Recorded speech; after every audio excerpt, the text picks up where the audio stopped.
El invitado de la semana en el Club de Lectura de Caracol Radio es un invitado de esos de lujo. Y lo digo de lujo porque es un hombre conocido en el medio audiovisual, exactamente con el cine.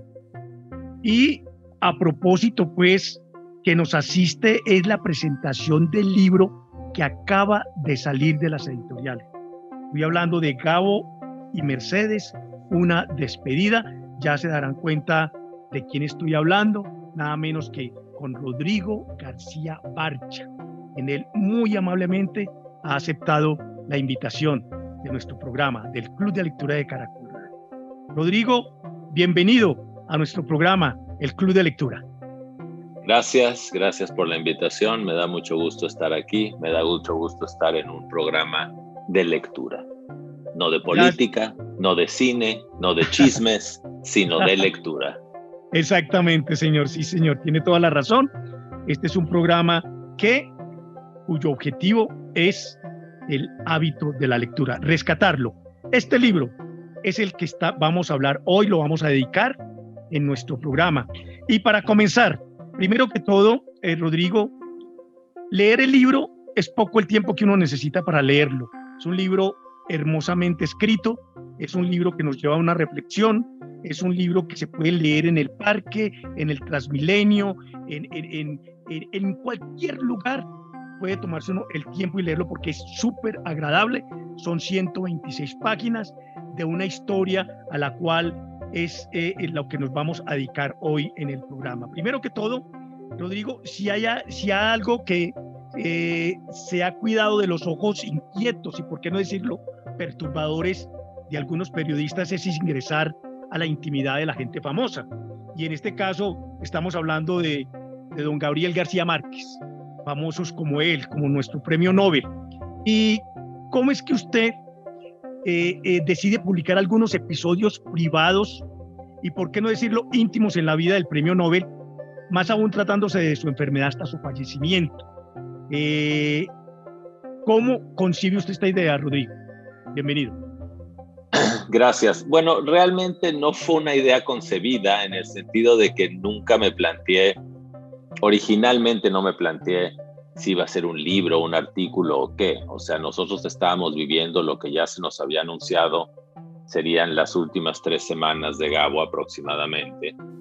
Y bueno, vivimos lo que ha vivido tantas familias que tienen un ser ya con una muerte anunciada en la casa y con toda la locura que eso significa. O sea,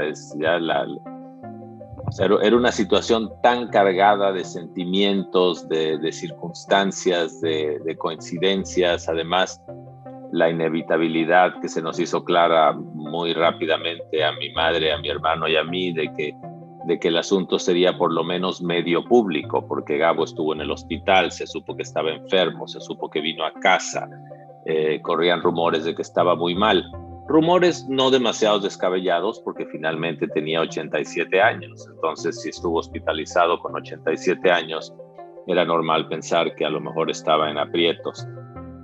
Pero no pensé, voy a escribir algo sobre esto. Sencillamente era tan cargado el momento que empecé a hacer algunas notas, quizá para hacer algo para recordarlo yo, una especie de diario, algo para que tuviéramos mi hermano y yo, nuestros hijos. Y bueno, fue creciendo y tomando notas. Siempre lo escribí como un diario. Está escrito las notas estaban muy en el presente. No era una cosa que se recordaba, sino que se vivía. Y luego, cuando murió Gabo, me senté y lo escribí muy rápidamente para tenerlo todo fresco, para que no se me olvidara, para que no me diera temor o una especie de flojera emocional más adelante volver a enfrentarme a todo aquello.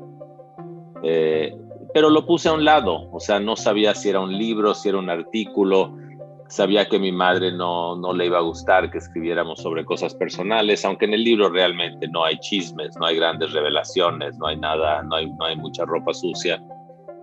Entonces lo puse a un lado y luego cuando murió Mercedes, pues pensé, bueno, esto es la pieza que faltaba, en el sentido de que realmente el tema no era exclusivamente la muerte de mi padre y no era, por supuesto, la muerte del gran maestro, sino la muerte de los padres, la despedida de los padres. Y fue cuando murió Mercedes que escribí esa sección final que habla mucho de ella, aunque ella estaba muy presente en la parte principal del libro. Y el libro tomó entonces el escrito, porque ni siquiera sabía yo a esas alturas si era un libro. El escrito tomó ya la forma de una despedida de los padres y del final de lo que llamo yo el Club de los Cuatro, que éramos Gabo, Mercedes, mi hermano Gonzalo y yo. Exactamente, un club que desafortunadamente ya se redujo a 2 personas. En el libro se menciona lo que decía Gabo, que todos tenemos 3 vidas, la pública, la privada y la secreta. ¿Cuál de estas 3 vidas encontramos en el libro para las personas que no lo han leído, desde luego? Bueno, algo de la pública, pero vista desde el punto de vista nuestro durante esos días. Mucho de la privada, no solo en lo que sucedió esos días, sino en algunos recuerdos. Conté algunos recuerdos de la vida de Gabo y nuestra que se conocen porque eran buenos. Traté de escribir algunos otros que la gente no conocía para enriquecer un poquito y que el punto de vista del narrador sea particular. Entonces hay algo de público, hay mucho de privado y nada de secreto. O sea, los secretos siguen secreto. O sea, mi vida secreta y tu vida secreta siguen siendo secretas. Para eso es la vida secreta, exactamente, para mantenerla en secreto. Rodrigo, cuando su mamá, doña Mercedes, le dicen a ustedes, bueno, Gabito ya no come y no se quiere levantar, ya es una especie como de una alarma en el que uno se pregunta, bueno, aquí ya algo está pasando muy serio, a pesar de que él se caracterizaba por ser muy mamagallista, en esta vez como que la cosa va muy seria, que ya no se levanta ni come. ¿Cuál es esa reacción? Bueno, o sea, tenía 87 años, entonces, claro, uno siempre está pendiente. Esto podía haber sucedido a los 82, a los 85 o a los 93. O sea, ya hay ciertas edades donde uno piensa, bueno, hay algo aquí o es mi preocupación, es mi paranoia. Pero sí fue notable la insistencia de Mercedes, de que esta vez lo veía, esta vez era diferente. No era un resfriado, no era un cansancio. O sea, su incapacidad de parar, de ponerse de pie, ya denotaba o una terrible apatía o un cansancio extremo. El hecho es que, bueno, como ella anunció de esta no salimos, quizá un poquito dramáticamente o melodramáticamente, pero yo creo que su ojo de compañera, de cónyuge, sí le dijo que esta vez las cosas eran diferentes y no se equivocó. Si doy un salto a la continuidad de este libro, le pregunto, Rodrigo, ¿cómo le cambia a uno la vida después de que ya no tiene uno el papá ni la mamá, teniendo en cuenta de que ya uno es un profesional y adulto? ¿Cómo cambia esa vida? ¿Cómo cambia esa cotidianidad? Ya no está el Club de los Cuatro. Bueno, hablo en el libro, en parte hablo de eso en el libro. O sea, sí, la muerte, sobre todo del segundo padre, pues es como el fin de toda una cultura, de una religión, de un culto, de un planeta, digo en el libro. Porque bueno, uno se crió tanto en esos dogmas, en esas costumbres, ¿no? En esos rituales. Claro, nosotros, mi hermano y yo, yo tengo 61, Gonzalo 58, entonces, o 59, entonces ya tenemos nuestras familias, entonces realmente no es que se sienta uno huérfano, pero sí es impresionante que ese otro territorio, ya, o sea, que el momento de ese otro mundo ya haya pasado. O sea, que el mundo de Gabo y Mercedes, por supuesto, deja una cola muy larga, pero el mundo de ellos físico ya terminó y es muy impresionante, a pesar de que tuvieron vidas no solo largas, sino muy afortunadas.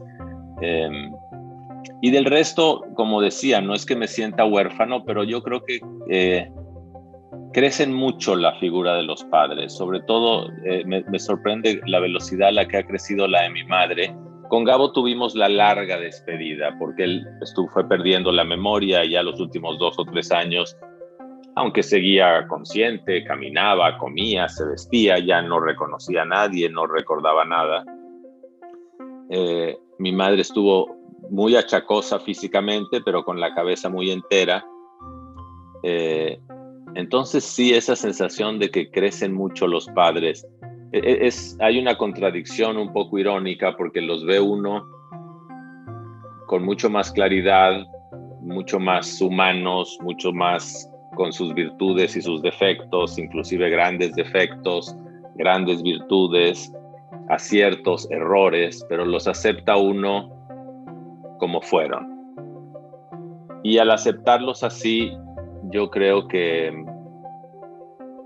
crecen mucho, ¿no? Al verlos como seres humanos, pueden crecer mucho. Y por supuesto hay un lado de nostalgia, ¿no? Siempre uno a la persona ausente la tiende a idealizar un poquito. Pero bueno, o sea, sí se fueron y dejaron mucho eco. En ese ir y venir suyo de Los Ángeles a México y de Gonzalo de Francia a México, ¿a usted personalmente, Rodrigo, no le retumban aún la frase de Gabo cuando le dice a usted, quédate, no me dejes? ¿No le queda a uno como una especie de sentimiento allí de, hola, ¿por qué no me quedé? Pero de todas formas, el desenlace iba a ser el mismo. Sí, o sea, la persona que me decía, quédate, no te vayas, cuando yo, después de una visita a México, me regresaba a Los Ángeles, o sea, era tremendo, porque era una expresión ya de que los papeles se habían cambiado y que Gonzalo y yo éramos los padres y Gabo era el hijo. O sea, no quería ser dejado. Esto sucedía siempre después de pasar yo algunos días en la Ciudad de México. Cuando yo llegaba no me reconocía. Claro, veía en mi cara que yo era algo familiar, porque me miraba largamente y con mucha curiosidad, muy desinhibidamente, un poco delatando que la cara era muy remota pero familiar. Pero con el paso de los 4, 5, 7 días que estaba ahí, se acostumbraba a mi presencia. Y a la hora de la partida, yo creo que había varias cosas en juego. Una, que la gente que tiene demencia le gusta la familiaridad, le gustan las rutinas. Entonces, en 7 días te medio acostumbras a una cara, no quieres que esa cara se vaya. Y luego, a lo mejor, aunque no se acordara de mí, te queda eso de no querer estar separado de tus hijos y de tus seres queridos, ¿no? Un instinto que dice, no te vayas, quédate aquí, que es un instinto primario, infantil, ¿no? En el buen sentido. Y lo preguntaba, Rodrigo, porque yo pasé o experimenté ese episodio con mi madre, por ejemplo. Lo traigo a colación porque ella también me decía lo mismo. Ella estaba en su agonía por un cáncer pulmonar y cada vez que yo la visitaba, yo viajaba a Manizales, pues me tocaba salir en puntillas para evitar esa despedida, porque siempre me preguntaba, ¿por qué se va? ¿Por qué no me espera? Y es doloroso, lo decía, en mi caso fue muy doloroso porque cuando ella se muere, pues yo estaba aquí en Bogotá, acabado de llegar precisamente de visitarla a ella, pues me tocó devolverme.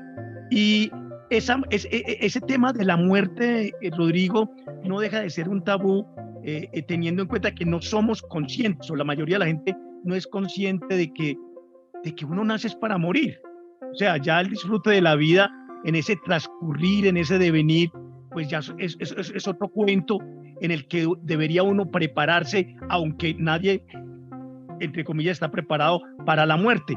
Seguimos pensando de que nuestros padres o nuestros ídolos, o inclusive, hablando de Gabriel García Márquez, cuando uno quiere su obra, la admira, la tiene en su casa, habla de ella, pues uno a veces toma la decisión de que los ídolos jamás se nos van a morir, y resulta que se mueren.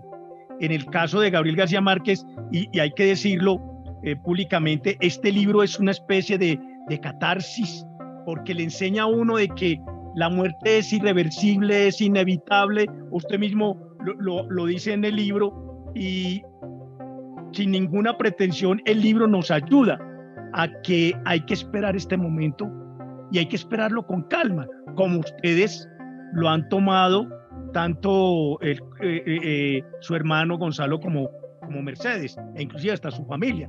Ya se esperaba ese desenlace, y este libro sirve como de catarsis para la persona que lo va a leer, que de una vez lo recomendamos. Ya se encuentra en las librerías este libro, Gabo y Mercedes, una despedida, una forma es una especie de bálsamo más bien para recibir lo que no queremos, que es la muerte.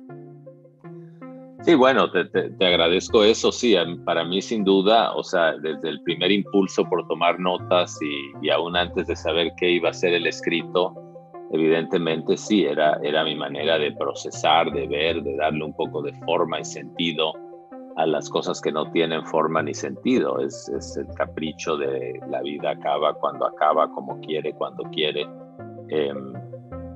Entonces, pues sí, o sea, es una manía de escritor tratar de darle un poquito de forma, si no a los eventos, por lo menos a los sentimientos.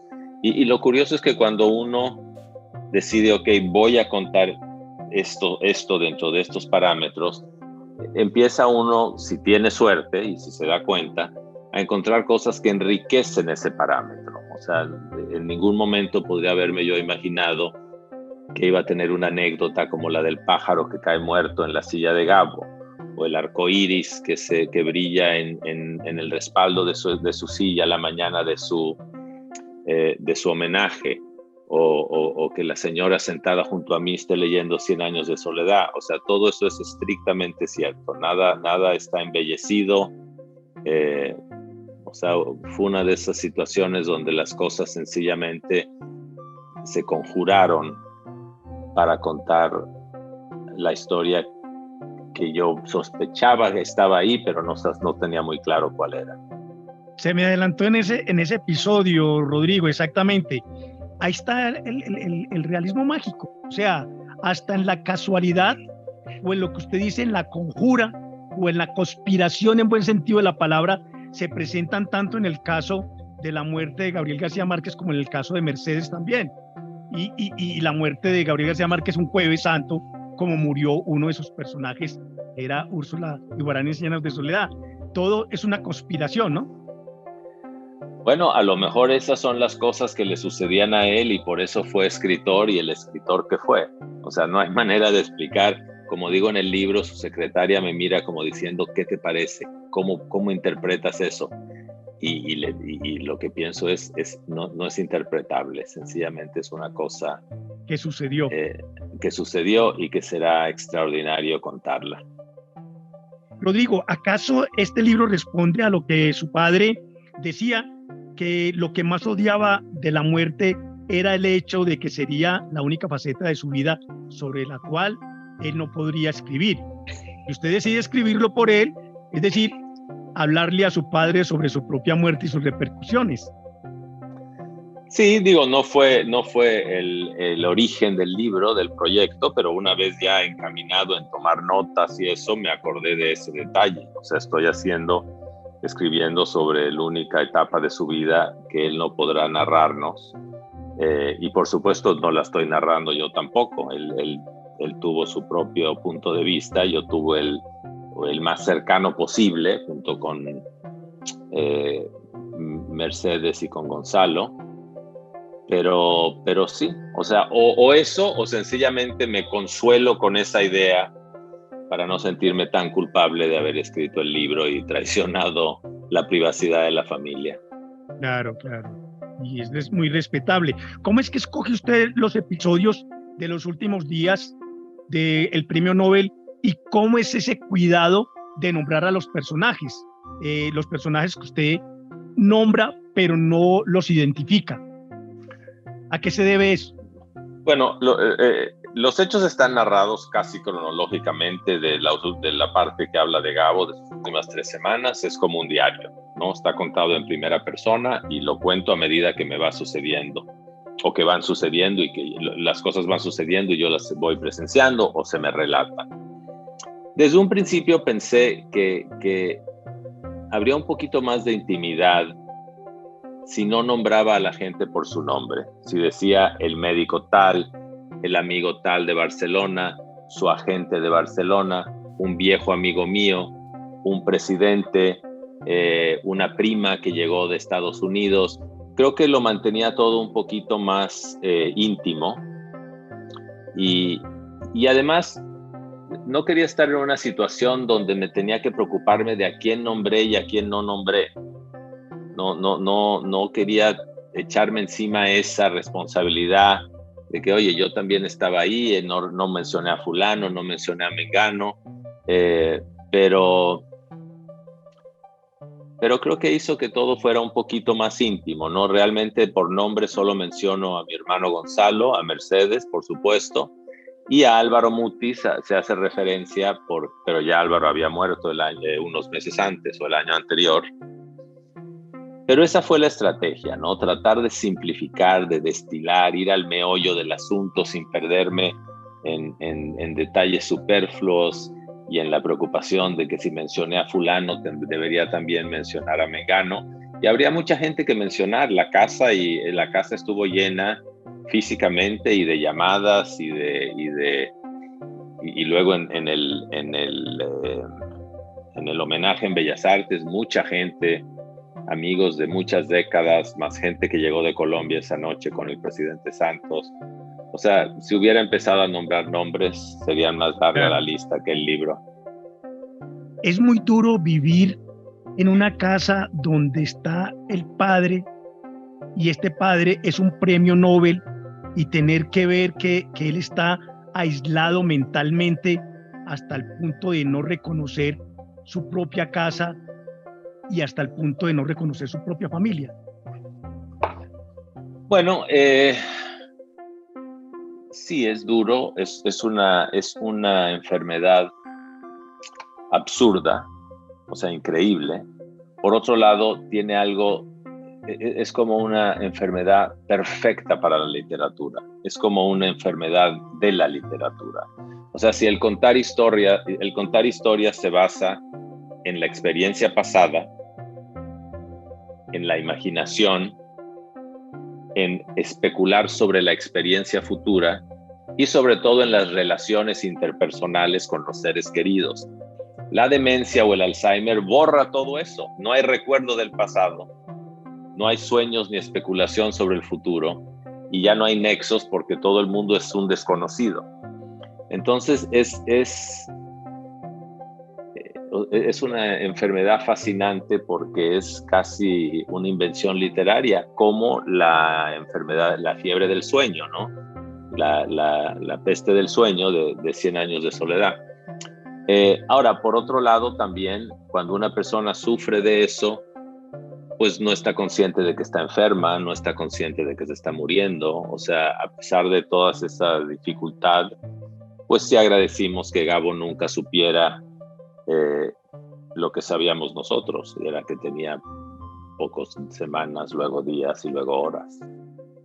El mamagallismo no se deja, digamos, a un lado desde el momento en que, sabiendo que está enfermo, que está perdiendo la memoria, pues siempre se hace presente en estos últimos días de Gabriel García Márquez.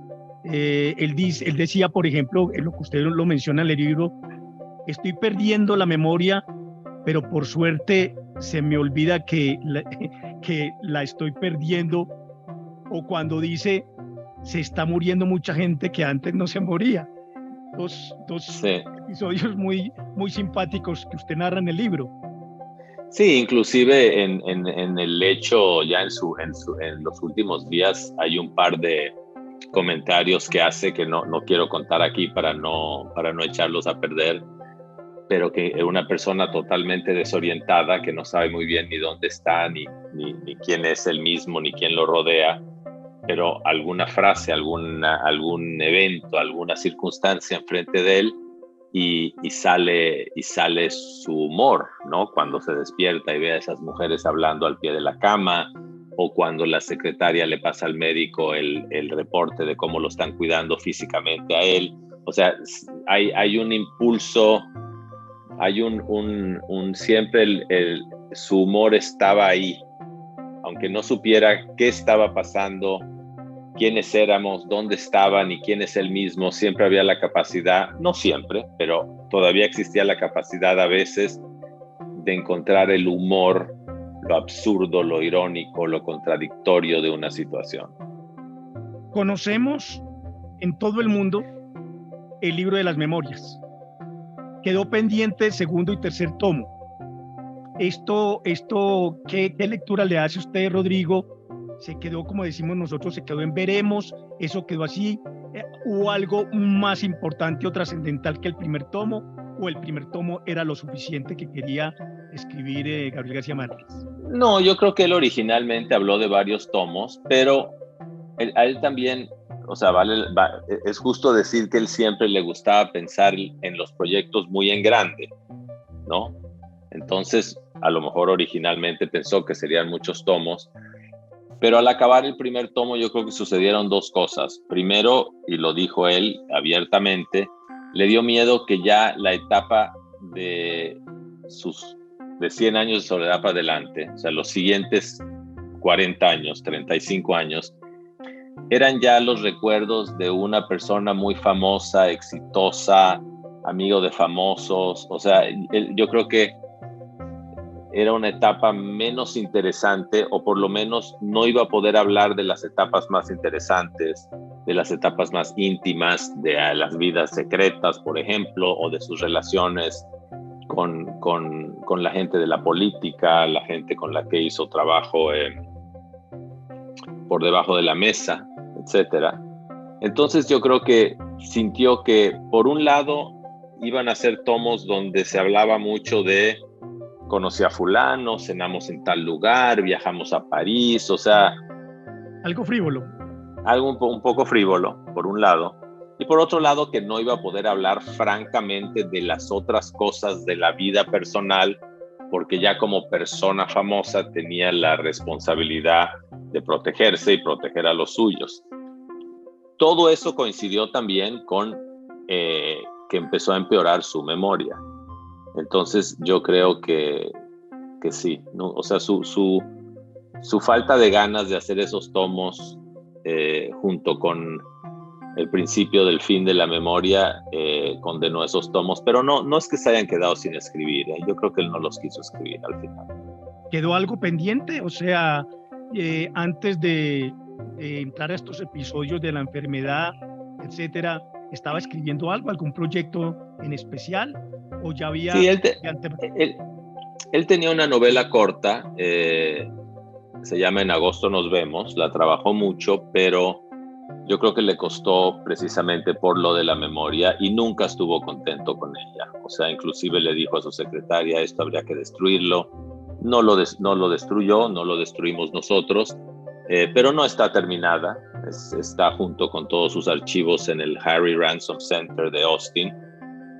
Por lo pronto está bajo llave. No me acuerdo en cuánto tiempo, pero ya pronto, en algunos años, se va a poder se va a poder ver las versiones que existen de la novela, pero para estudiarlo y en ese sentido. No es una novela terminada y por lo tanto no anticipo que se vaya a publicar. Al final del libro está dedicado a la muerte de su señora madre, doña Mercedes. Muy someramente toca o aborda usted la muerte de ella y desde luego un álbum familiar. ¿Cómo fue esa escogencia de las fotografías? Muy hermosas, por cierto. Bueno, sí, o sea, el criterio fue bastante sencillo. Quería algunas fotos, por supuesto, de cuando ellos eran muy jóvenes. Hay una foto de cuando Gabo tiene 14, Mercedes 13 o 14, la foto del día de la boda de ellos. Y luego ilustrar un poco cosas que están en el libro para gente para todos los lectores que no conocen el mundo físicamente. O sea, la sala de la casa, hay una foto de Gabo durmiendo una siesta bajo una ruana colombiana, el exterior de la casa, una foto tomada cuando sale el vehículo de la funeraria llevándoselo de la casa por última vez. y fotos familiares, un poco. O sea, el libro es lo que decíamos, es una despedida de los padres y un homenaje al club de los 4, que éramos nosotros. Entonces escogí las fotos un poco con ese criterio, ¿no? No quería que fueran fotos del premio Nobel o fotos de Gabo con algún jefe de Estado, ¿no? Es un álbum bastante familiar. Bastante familiar y muy retrospectivo, porque está la foto cuando recibió el premio Nobel y 30 años después la misma foto, entre comillas, en el mismo lugar, casi con los mismos vestidos, pero con las ramitas del árbol ya convertidas en un árbol. Claro, pero no es la ceremonia de recepción del premio Nobel, no. Sino el lado privado. Hogareño. ¿no? Esa foto está tomada a las 6:15 de la mañana, porque lo llamaron a él a las 5:30 o 6, está tomada a las 6:30 de la mañana y luego repetida en el 30 aniversario. Y sí, o sea, sigue siendo una foto familiar, sigue siendo una foto nuestra celebrando esos logros y sus aniversarios. Pues, maestro Rodrigo García, creo que nos faltaría preguntarle, para no quitarles mucho tiempo,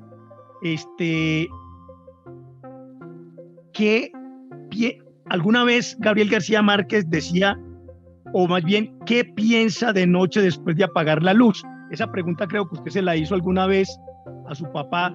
Ahora yo se la pregunto a usted. ¿Qué piensa de noche después de apagar la luz? Bueno, tengo 61 años, que es la edad que tenía él cuando primero se lo pregunté, y pienso, o sea, muchas cosas, pero entre ellas la que él me dijo, que se sentía bien y que no quedaba tanto tiempo, pero que todavía queda tiempo. O sea, espero que no se esté acabando el reloj. ¿Qué va a pasar con la casa? Es posible, estamos estudiándolo para a lo mejor hacer una especie de casa museo, ¿no? Casa museo de escritor. Pues ahí está entonces, sí, ahí está entonces la invitación nuevamente para nuestros lectores del Club de Lectura de Caracol Radio. Acérquense a las librerías a comprar, a adquirir a Gabo y Mercedes Una despedida. Esto, independientemente de lectores o no lectores, esto lo tenemos que tener en casa. Ya les dije anteriormente, es como un bálsamo para ese tabú que tanto nos asusta cuando hablamos de la muerte.